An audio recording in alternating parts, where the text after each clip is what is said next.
আজ আমি চলে এসেছি চট্টগ্রামের একটি অসাধারণ সুন্দর জায়গায়। চারপাশে শুধু সবুজ আর সবুজ। শহরের ব্যস্ততা থেকে একটু দূরে এসে মনে হচ্ছে যেন প্রকৃতির খুব কাছাকাছি চলে এসেছি।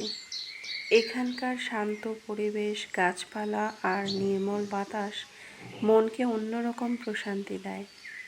কখনো কখনো জীবনের ব্যস্ততার মাঝে এমন কিছু সময় দরকার যখন আমরা নিজের জন্য একটু সময় বের করে প্রকৃতির কাছে ফিরে যাই।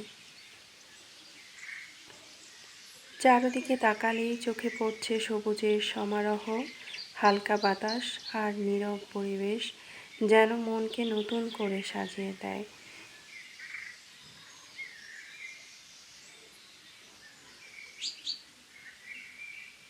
প্রকৃতির এই ছোট ছোট সৌন্দর্যগুলো আমাদের মনে শান্তি এনে দেয়। আপনারা যদি কখনো সুযোগ পান তাহলে এমন কোনো সবুজ পরিবেশে কিছুটা সময় কাটিয়ে আসবেন। বিশ্বাস করুন, মন ভালো হয়ে যাবে। প্রকৃতির এমন সৌন্দর্যের মাঝে দাঁড়িয়ে থাকলে মনে হয় জীবন আসলে এতটা জটিল নয়, আমরা নিজেরাই অনেক সময় তাকে জটিল করে ফেলি। আজ এখানে আসার মূল উদ্দেশ্য হলো একটু সময় নিয়ে প্রকৃতিকে উপভোগ করা। অনেকেই মনে করেন ঘুরতে গেলে বুঝি অনেক টাকার দরকার হয়, কিন্তু আসলে তা নয়। আমাদের আশেপাশে এমন কিছু সুন্দর জায়গা রয়েছে যেগুলো আমরা হয়তো কখনো খেয়ালই করি না। যখন এমন সবুজের দিকে তাকিয়ে থাকি তখন মনে হয় প্রকৃতি আমাদের অনেক কিছু শেখায়, ধৈর্য শেখায়, পরিবর্তনকে গ্রহণ করতে শেখায়, আর সবচেয়ে বড় কথা শান্ত থাকতে শেখায়।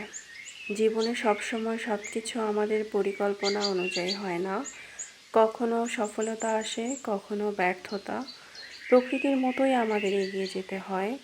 আজকের এই মুহূর্তগুলো আমি শুধু ক্যামেরায় ধারণ করছি তা নয়, নিজের মনেও জমা করে রাখছি, কারণ কিছু স্মৃতি যেগুলো ছবি বা ভিডিওর চেয়েও বেশি মূল্যবান। আপনারা যারা ভিডিওটি দেখছেন কমেন্টে জানাবেন আপনাদের প্রিয় জায়গা কোনটি, যেখানে গেলে আপনারা শান্তি পান। প্রকৃতির কাছে সময় কাটাতে আপনাদের কেমন লাগে সেটাও জানাবেন।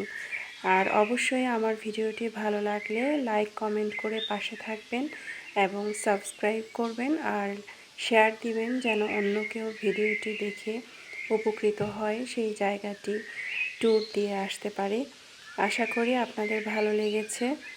অবশ্যই আপনাদের মতামত জানাবেন আর অবশ্যই পাশে থাকবেন। সবাই প্লিজ ভালো থাকবেন।